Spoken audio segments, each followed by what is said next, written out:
Good morning mga suki, mga boss. So it's Wednesday. Wednesday ba?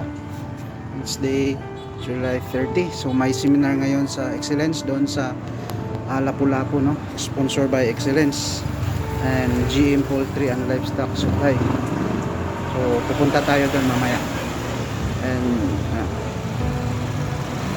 siguro i-share ko lang, no? Yung experience ko dito sa store. So wala masyadong bumibili ng mga per kilo na chick booster kasi mas preferred nila yung nakapack na mga chick booster, no? Kasi siyempre sealed saka fresh pa din compare doon sa siguro sa nakapack. So dito ito yung mga usually binibili ng mga suki natin, no? So meron tayong Power Max chick booster. Ito sa Thunderbird. May sagupaan din tayo, no? Saka ito Warhawk. Ito yung mas medyo matagal-tagal na chick booster, no? So Warhawk. Then may dito sa bandang ibaba meron tayong yung bago, yung sa Supremo na chick booster, Supremo Infinity. Saka ito Salto din, no? So yun yung mga available natin na chick booster. Yun lang yung masishare ko, no? Although hindi naman siya applicable sa lahat, but sa store ko, no, yung mga chick booster ko na per kilo, like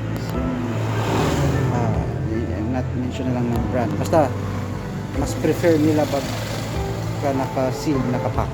Yun lang, thank you, good morning sa lahat. Good morning mga suki, mga boss. So it's Wednesday. Wednesday ba?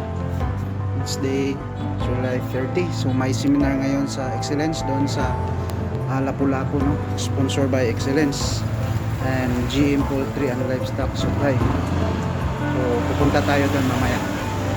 And siguro i-share ko lang, no?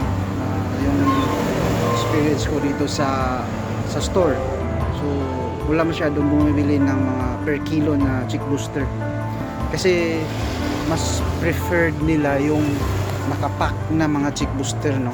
Kasi siyempre sealed saka fresh pa din compare doon sa siguro sa nakapack. So dito ito yung mga usually binibili ng mga suki natin, no? So meron tayong Power Max chick booster. Ito sa Thunderbird. May sagupaan din tayo, no? Saka ito Warhawk. Ito yung mas medyo matagal-tagal na chick booster, no? So Warhawk. Then may dito sa bandang ibaba meron tayong yung bago, yung sa Supremo na chick booster, Supremo Infinity. Saka ito Salto din, no? So yun yung mga available natin na chick booster. Yun lang yung masishare ko, no? Although hindi naman siya applicable sa lahat, but sa store ko, no, yung mga chick booster ko na per kilo, like yung I'm not mention na lang ng brand, basta mas prefer nila pag naka-seal, nakapack. Yun lang, thank you, good morning sa lahat.